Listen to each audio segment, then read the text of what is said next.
কিছুই করিনি, তাতেই ওরা ঘামছে। হাজার হাজার লোকের সামনে এমন এক কথা বলে দিলেন নরেন্দ্র মোদী, যার জেরে রাতের ঘুম উড়ল পাকিস্তানের। আবারও সিন্ধুর জল নিয়ে বড় বার্তা মোদীর। এখনো নাকি কিছুই করেননি তিনি। তাহলে কি আরো বড় কোনো খেল দেখাতে চলেছেন ভারতের এই প্রধানমন্ত্রী? পাকিস্তানের দুর্দিন কি তবে ঘনিয়ে আসছে? অপারেশন সিন্দুর কিন্তু এখনো শেষ হয়নি। তাহলে এবার কোন খেল দেখাতে চলেছেন মোদী? দেখুন, গুজরাট সফরের প্রথম দিন থেকেই পাকিস্তানকে অল আউট অ্যাটাক করেছেন প্রধানমন্ত্রী নরেন্দ্র মোদী। দোহদের সভা থেকে পাকিস্তানকে হুঁশিয়ারি দিয়ে মোদী বলেছিলেন, সুখে শান্তিতে দিন কাটাও, রুটি খাও, নয়তো আমার গুলি তো আছেই। এদিন গান্ধীনগর থেকে মোদী আবারও দিলেন কড়া বার্তা, বললেন এবার গুলির জবাব গুলিতে।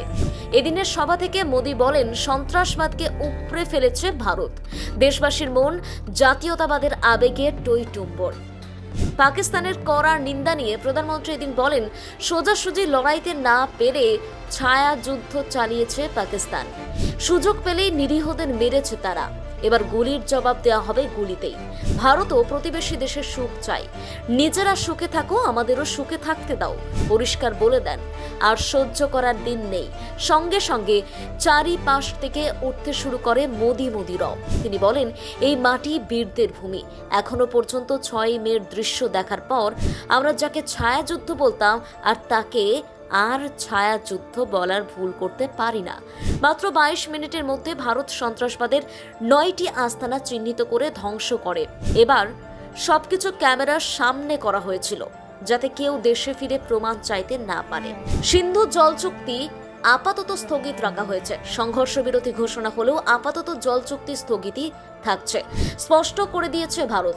এবার মোদী বললেন, আমরা তো এখনো কিছু করিনি, আর তাতে পাকিস্তান ঘামতে শুরু করেছে।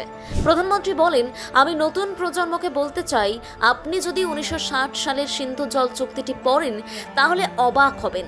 তাতে সিদ্ধান্ত নেওয়া হয়েছিল জম্মু কাশ্মীরের নদীর উপর নির্মিত বাঁধগুলি পরিষ্কার করা হবে না, জলাশয় পরিষ্কারের জন্য নিচের দরজাগুলি বন্ধ রাখা হবে।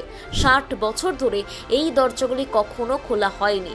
জলাশয়গুলির 100% ধারণ ক্ষমতা কমে এখন মাত্র 2% বা 3%তে নেমে এসেছে। এখনো আমি কিছুই করিনি এবং সেখানে পাকিস্তান ঘামতে শুরু করেছে।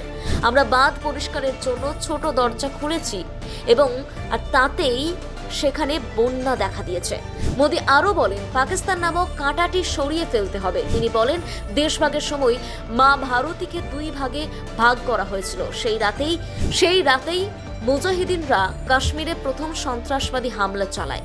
এরপর পাকিস্তান মুজাহিদিনের সহায়তাতেই ভারত মাতার একটি অংশ দখল করে নেয়। ব্যুরো রিপোর্ট, অজানার দেশে।